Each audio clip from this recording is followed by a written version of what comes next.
This is James Luxon for Round 8 Boxing.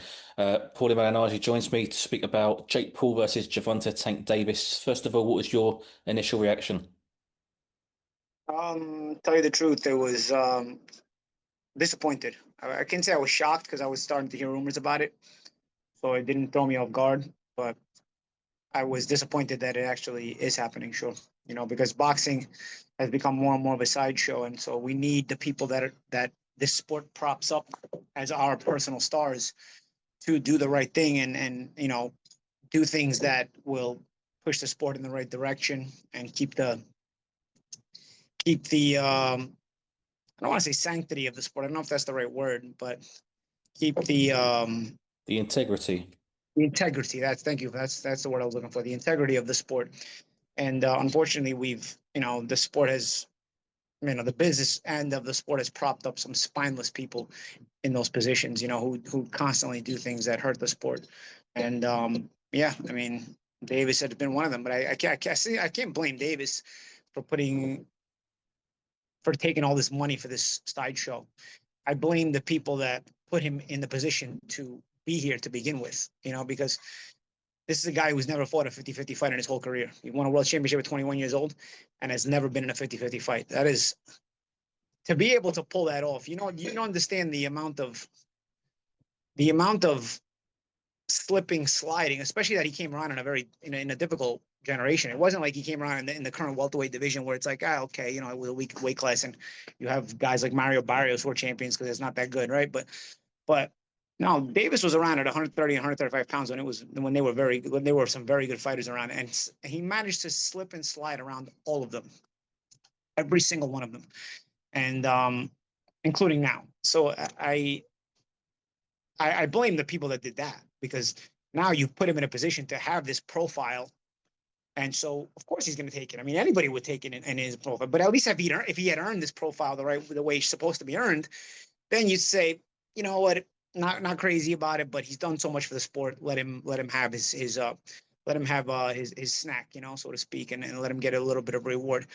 But the fact that he's just been propped up um, and manufactured in a way where it was borderline fraudulent. This is a very physically gifted fighter with, from my opinion, mentally very weak.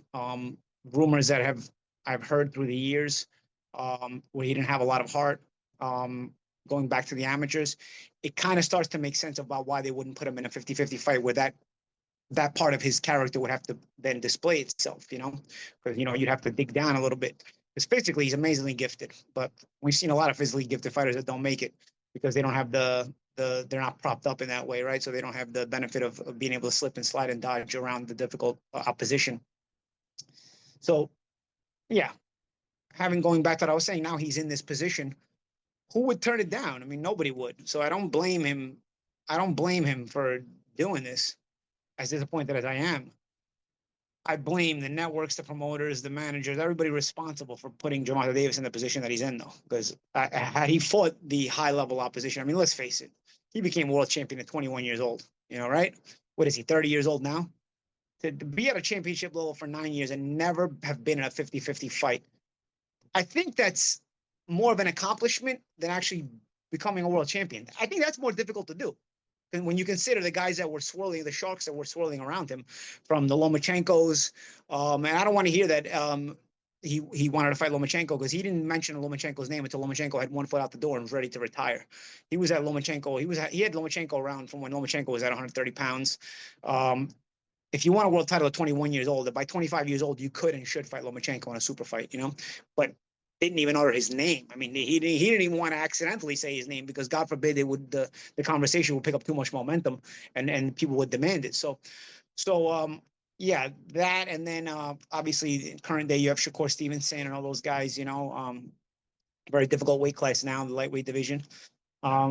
Yeah, it's been disappointing a couple of days to see that.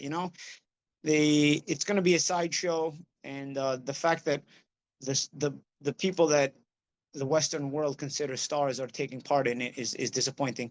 This is why boxing at a world class level is essentially dying in the United States, and it's moved on to other places. These people are killing it. The fans are too dumb to realize it, and they support this. And the essence of boxing at a world class level is almost at its end at its end in the United States. Do you worry for the future of the sport, not just in America, but worldwide? I don't know if I worry about it worldwide. Listen, for better or for worse, Riyadh season makes some very good fights. They do make some very good fights. There is a lot of great competition going on in Riyadh season, and time and time again, you see some very good matchups made there. So from a boxing standpoint, I don't know that there's a problem as long as that doesn't end. If all of a sudden that would end, then yeah, there would be a problem. But I think that is a sort of an open door to where the best fighting the best moniker still happens. Um, but I don't necessarily worry because boxing did it to itself. And I'm not an active participant in the sport of boxing anymore. I'm in my mid 40s, so I don't have to worry about what happens when my career reaches world class level. What if there's no opportunity in boxing in the United States where I'm from? What do I do? I don't have to worry about that because I came from a different generation. But I almost feel like, hey, you did it to yourselves. Now I'd live with the consequences. I thought, This fight has, of course, been billed as a exhibition. There are weight classes for a reason. Now, regardless of the fact it's an exhibition, do you believe this fight is dangerous because of the weight disparity?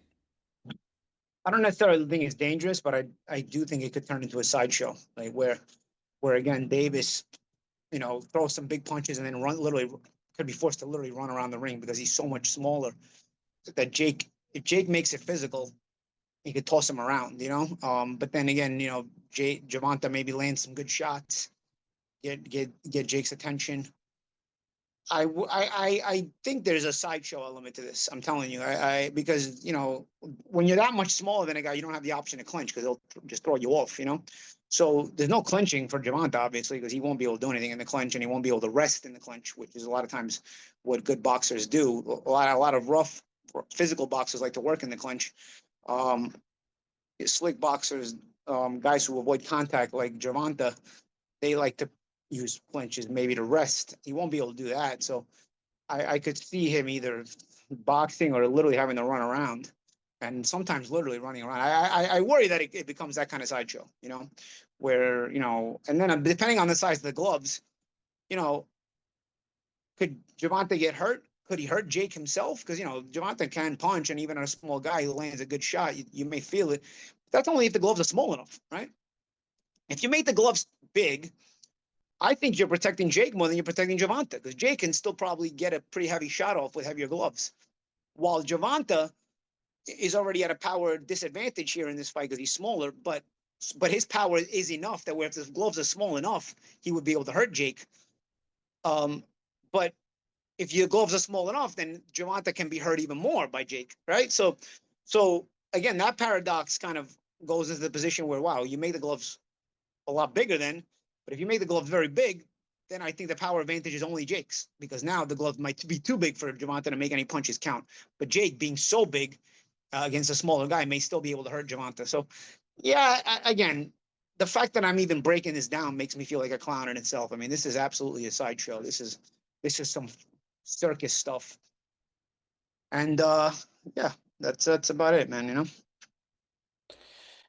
There will be obviously, I imagine, clauses in the contract as it's an exhibition. You mentioned there the glove size, things like that.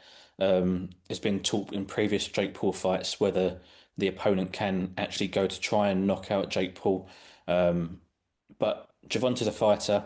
He'll have an ego as well. Once he gets hit, his natural instinct will be to fight back and try to knock Jake out, surely. You know, again, you have to question Gervonta's character. That's been always the question laying in the background that he doesn't have a lot of heart. So I don't know. Honestly, I can't. He's never been in a 50-50 fight for me to find out.